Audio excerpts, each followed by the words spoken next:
warroonni bilbilli keessan isin duraa oguun akkasuma baatirii daddafee isin duraa fixuudhaan isin rakkise koodii ajaa'ibaa isin ittiin sirreeffattan isin agarsiisa. Osoon isin agarsiisin duratti warri mana kana follow hin godhin follow gochuun like, copy link, share gaaffii qabdaniif immoo commentii jala kaa isiniin jedha.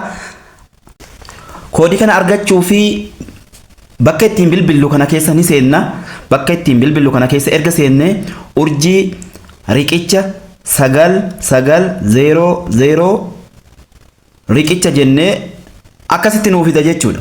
Yeroo inni akkasitti nuuf fide delete dump state ka jettu kana tuqannaa jechuudha.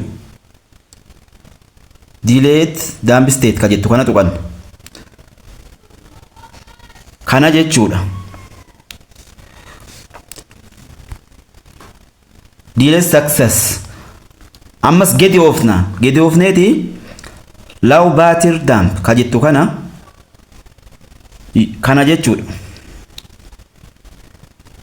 Yoo ofirra jiraate onit deebifna. Kana booda mobaayilii keessan owwee isin rakkisuu jechuudha. Warri mobaayilii keessan kana hin qabne immoo kan kiyya hin qabu jechuun komentii jala naaf kaayaa aappii isin ittiin argachuu dandeessan isiniif ergaa.